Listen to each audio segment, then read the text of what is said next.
Estamos en el aire, dale nomás. Hola, mi amor. Hola. Otra noche que nos volvemos a encontrar a bailar unos hermosos tangos y compartir con nuestros amigos de todo el mundo un momento de tango y diversión. Yeah, with our tango friends all over the world. Thank you for being there. Today we are going to keep working in the ochos, the figure 8. We have so much to share with you today. Probably we need a third ocho class, maybe not, but anyways, we have a lot of material for you today to practice. Yes. One of the things that we did the other day was to talk about how is mainly the follow nowadays that is the one doing them when we talk about ochos, but in general the follow does them and the lead leads them. But I was making an invitation with the dance to the leads to incorporate back the ochos into the movement, not by the ochos themselves, but because the ochos are a very important getaway onto other movements. They are shortcuts onto different combinations, so your possibilities will expand. Besides, it is very, I would say, almost essential that a lead could rotate his way and cross back. There are so many reasons why. For example, forward. A good back ocho is a getaway to a back sacada. So if you want to improve your chances at doing a back sacada, whether you are a lead or a follow, you need to understand what the dynamics out of the rotation. And that's the first thing that I want to do today. I would like to start with an exercise on how to transfer the power from the upper body to the lower body. So I would like us to start with feet together and our weight on our left foot. From here, we're going to simply rotate our spine towards the right and towards the left, trying to maintain our body straight, our head on top of the shoulders, and not to rotate moving the shoulders, but moving the spine. And just acknowledge how much you are turning without breaking the posture of the hips.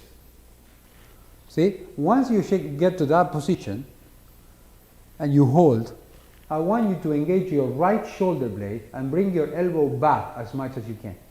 While you have that resistance, turn your feet and square up your body. Put your shoulders back again, engage, hold that, hop and turn. This, and one more time, square up. Square up. This is one good example of how you handle the frame with your partner and empower your lower body to follow a rotation, right? In the case of the lead, we don't have this benefit because nobody is giving us support or giving us frame for us to do an ocho. You have to figure out a way to get the momentum from your own body. And that is done by swinging the shoulder back. You swing your shoulder back and then immediately you pass that onto the lower body. Yes, it looks like we picked designs with red today. I'm wearing my flannels and you're wearing your stripes. Yes. Diagonal, and mine are like a square. I don't think it's exactly a coincidence, but well. Okay. Oh, I see. So, put our weight on our right, swing the shoulders with the elbow back and then hip. Back and hip. If you can do 180 degrees, go for it. Go for it. So what is that we're doing here? We're doing 90 in the entrance, 90 for the shoulders, and then 180 for the hips. You see? This is a good way to handle the transition between the side to the back step in the turn. I'm branching out, but this is a bonus. Forward, pivot, side, pivot, back. Do you see the same transition take place in a back ocho or in the back step of the turn? Right. So if one day you want to be good at doing a back sacada, you need to understand the overcrossing here. You see, Eva is turning more than 180 degrees. I would like to bring the God's camera for that. I think it will be helpful. I call it the God camera because at that moment you have a God's-like view from the top. And we will dance here, and I will bring Eva to this position here, where you will see how here she is doing about 90 degrees between each of the ochos, whether it's front or whether it's back. Okay? She's coming forward with about 180 degrees difference in each back ocho. And as I'm stepping outside her, I'm helping her bring back the other cross, you see? I am able to push her a little bit and support her. Notice how I am not rotating her shoulders. This is something that I don't recommend you doing.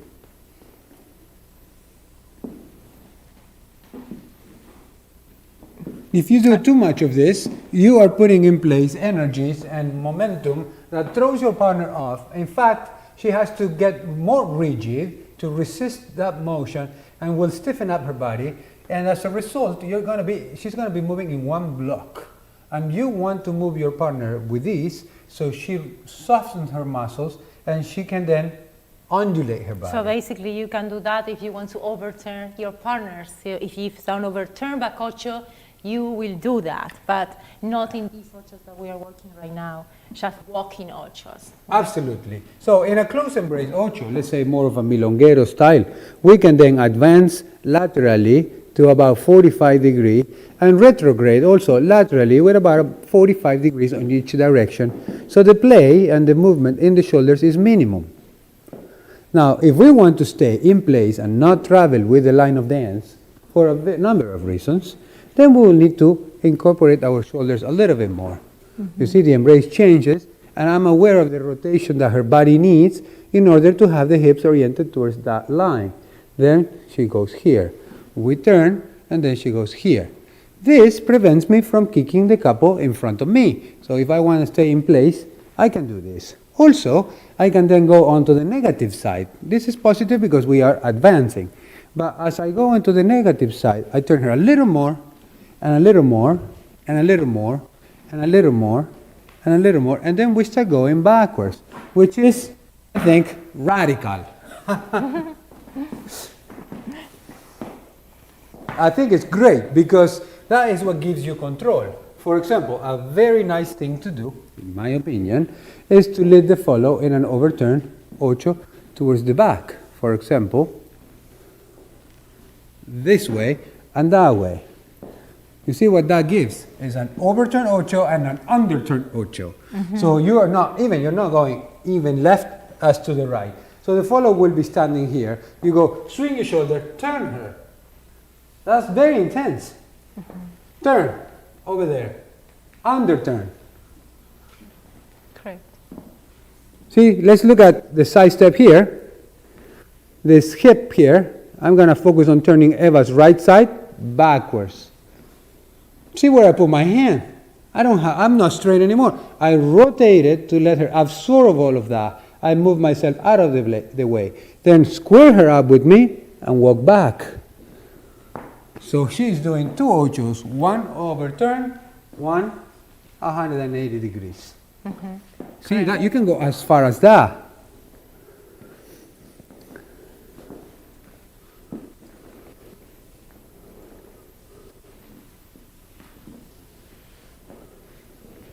It will take your dance to a different place. Mm-hmm. Because the energies and the intensity varies a lot. And since we are doing this, maybe we can explain when you are going with a long ocho or with a short ocho. That's a great idea. Because it has to do with the same thing yes. that we're talking about right now. Mm-hmm. So this is actually options, not so square the ochos in a specific way, but actually altering different sizes of the ocho at the same time. So we can absolutely. I think I will bring God's camera again today so people can see over there. Here is something really interesting.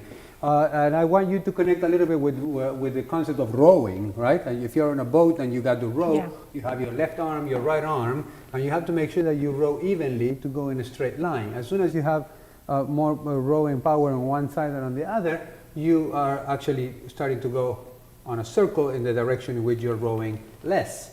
And the ochos are the same. So for example, if I want to do a straight line with my ochos, I need to draw my first ocho here about this angle, and then the next one has to be the same. and like this, and like that. And then if I want to do front ochos for the follow, I do it the same way, right?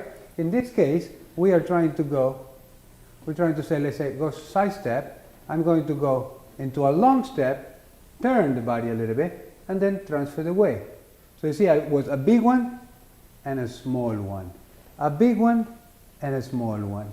A big one, and this is only the rotation.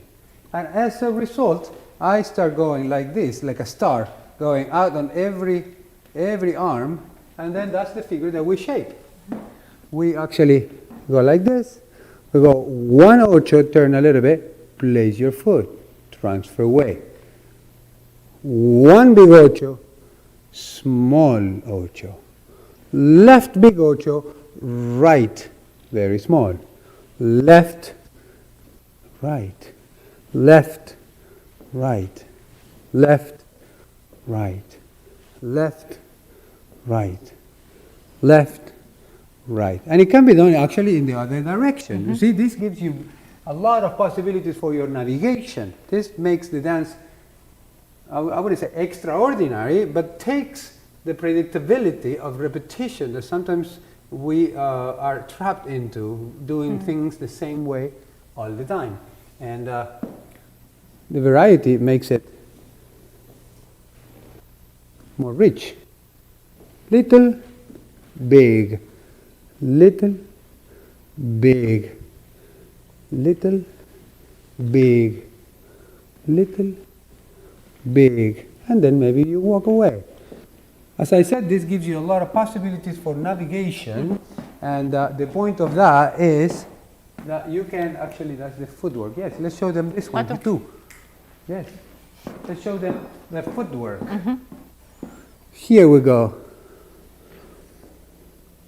Big step, I turn. Look how tiny that one is. I'm loading my weight on my left foot. Turn my partner, go left, turn my partner, go right. Transfer the weight. Turn my partner, step left, turn my partner, barely go right. Turn my partner, push left, turn my partner, advance towards the right. Left, right, left, right, left, right, left, right. I'm going this way. Yeah, we need to come here. Okay. Like Here we really go. like I see. here, All because we right. are getting off the camera. Okay. Left, right, left, right, left, right, left, right. Or little left, big right. Little left, big right. Little left, big right.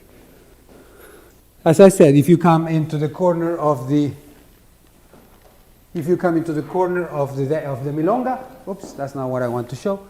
That's the one. So if you come into the corner of the milonga and you need to go towards the left, you maybe take a big step and maybe a little step. A big step and a little step. See, that makes you turn towards the left. If you happen to be here at a corner and there is a couple here and you want to go the long route, you take it to this side and then you walk away. It's very nice. It's a concept that people have to understand, because when you understand something, you can then manage it, right? And like everything in the dance, you want to do more of this, less of that, until you find the dance that you want to have.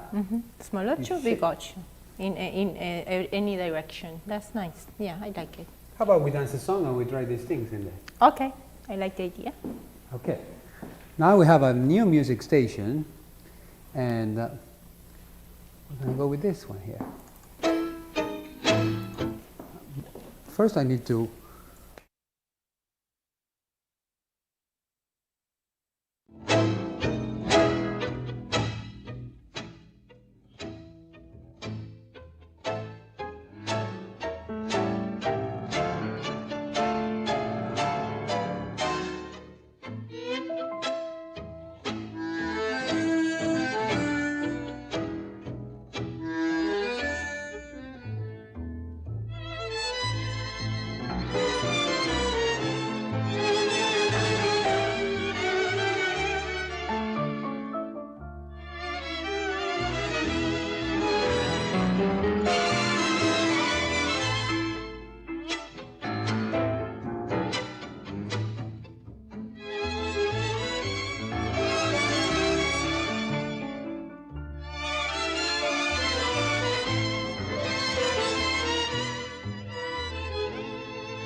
mientras la luna serena baña con su luz de plata como un sollozo de pena. Se oye cantar su canción, la canción dulce y sentida que todo el barrio escuchaba cuando el silencio reinaba en el viejo caserón. Cuentan que fue la piba de Arrabal, la flor del barrio, aquel que amaba un payador. Solo para ella cantó el amor al pie de su ventanal, pero otro amor por aquella mujer nació en el corazón del Taura más mentao que un farol en duelo criollo vio bajo su débil luz morir los dos.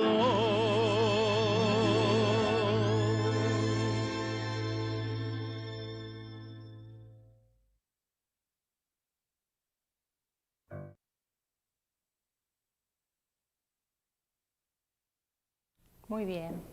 Muy bien.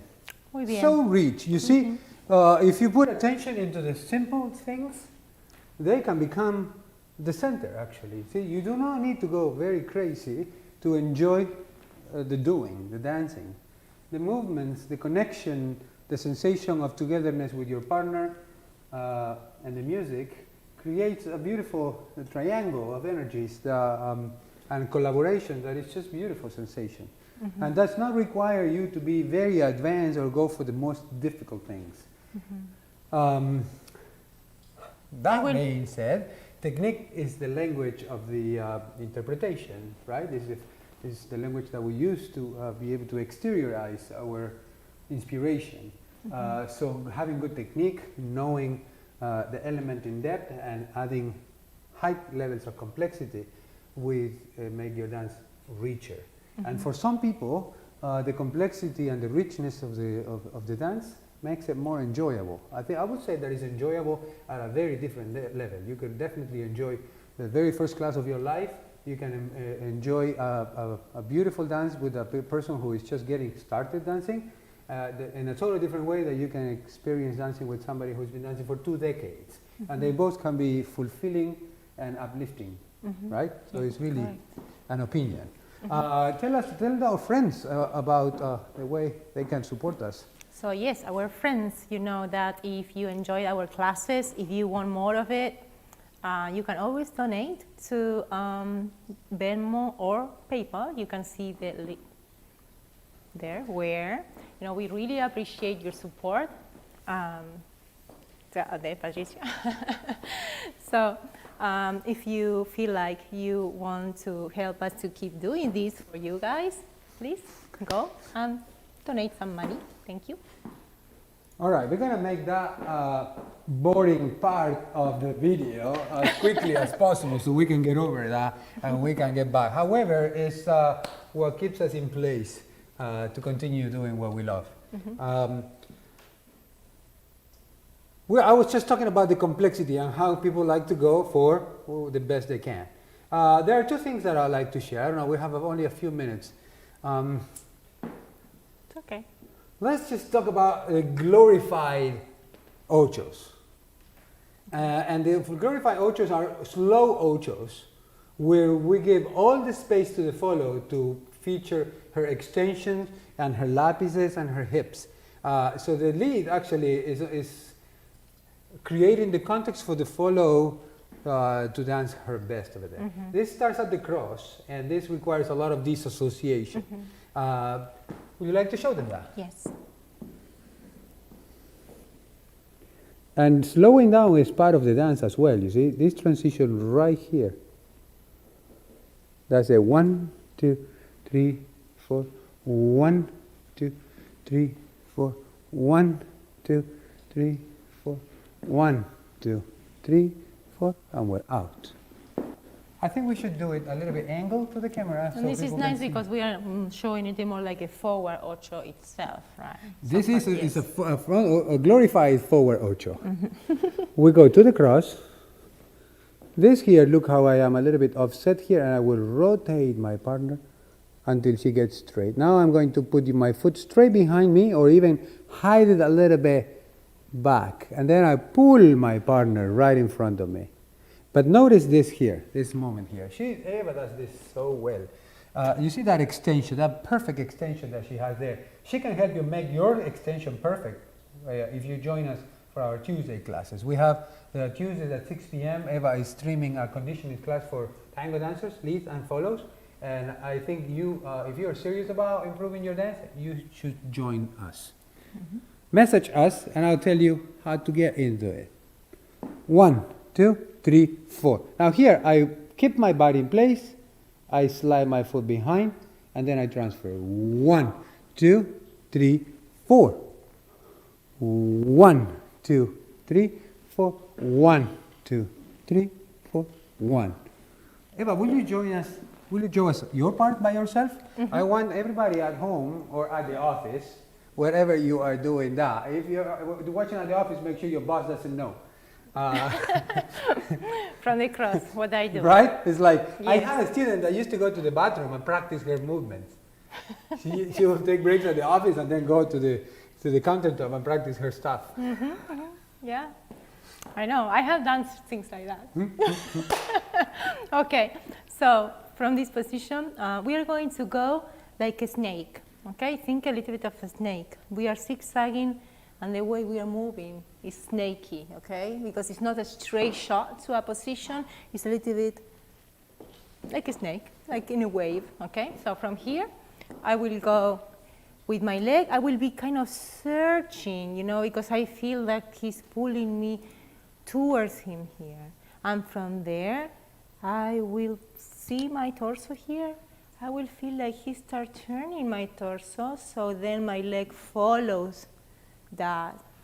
And then I pivot here, and I wait for the next one. So my torso is being pulled in a circular motion there a little bit, so I search on the floor. So my leg is searching a little sideways, you know, so I don't go to a straight arch. I will show you. I'll show you. So one thing will be for me to go from a straight shot to a pivot, straight there, pivot, straight there. Yeah, it's a straight shot to the next the next position I'm being led to.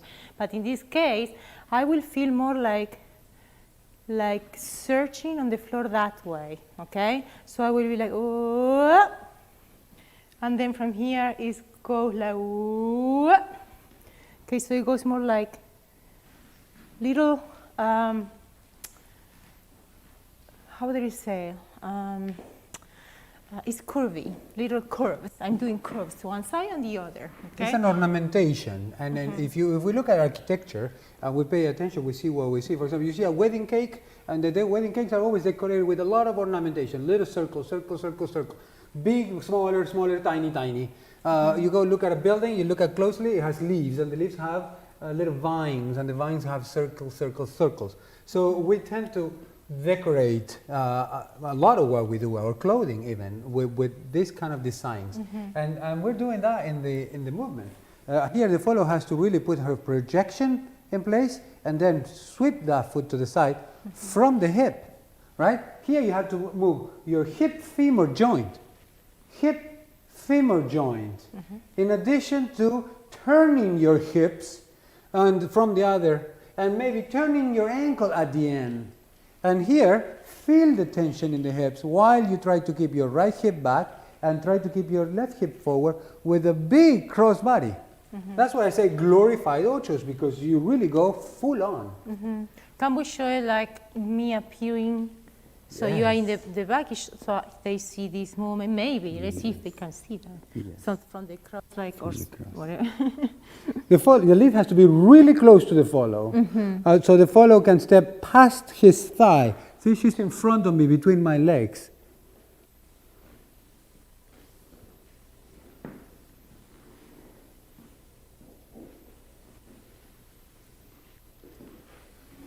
It looks good. I think it's clear in that. We can also do it the opposite, so I'm going there.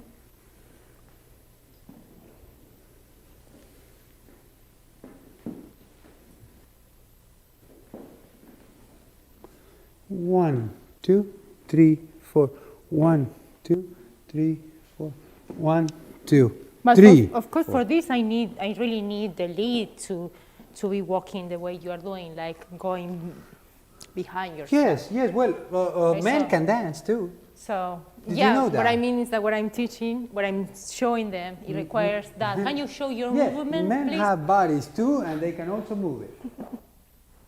See, you have to go wild on that. You got to allow yourself to exaggerate. Yeah, you might think the other guys are looking at you at the milonga and going, "What's happened to him? He has gone crazy." No, I don't think. I think they will feel like, oh, that guy is so cool. Well, you might be accused of being a stage dancer. So be careful. You might have the stage dancer syndrome, which you can cure here at our studio, because we'll teach you all and we'll try to make you the best dancer you can possibly be, on and off the stage, and on the dance floor. So here, rotate your disassociation. You see, cross body. You show up at the cross. While you rotate your shoulders and you put your foot back, then you lure her to come right inside your thigh, here, close to your inner thigh. And then she stops on your right. Then you keep your body there, you slide your foot back and you go, whoom, left, right. 1, 2, 3, 4. 1, 2, 3, 4. I like to do them like that and connect with the Americana. You know what the Americana is? The Americana is this movement right here. It's a movement in which we go side, pivot, forward. You know why this is called the Americana? Because that's how the American tango started. 100 years ago, the things started traveling all over the world, and then this went to Argentina, and people say, "What's that?" Well, that's the American way. So then, this became the Americana. And I like to combine the Americana with this movement. 1, 2, 3, 4. 1, 2, 3, 4. 1, 2, 3, 4. 1, 2, 3. Americana. 1, 2, 3, 4. A turn. A parada. And the resolution. Yeah. What's It's very not to nice. like about all of this? Well, I really like it especially because I'm having at the end when you do Americana an overturn front ocho, so it feels good. 'Cause I'm going like Yes. that, another facade, and I feel all this pressure.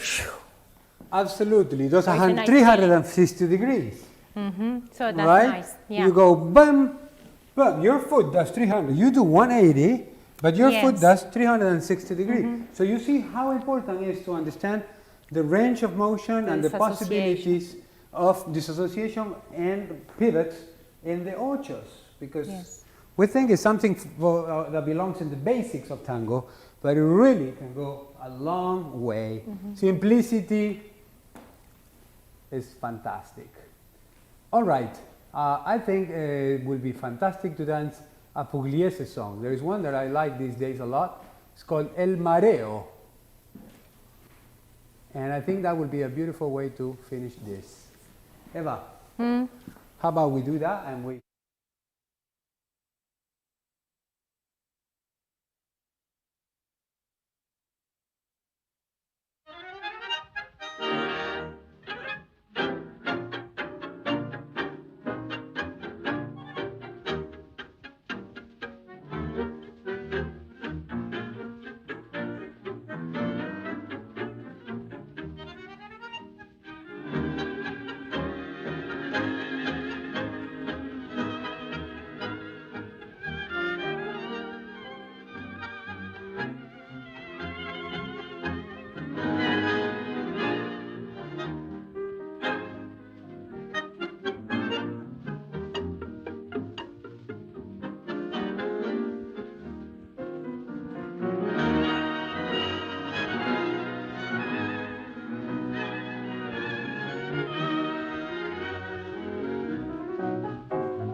sabido mi amor comprender.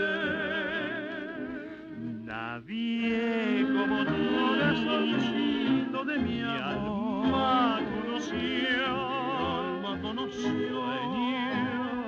de mi vida, dulce herida de mi amor. Sueño de mi vida, dulce herida de mi amor.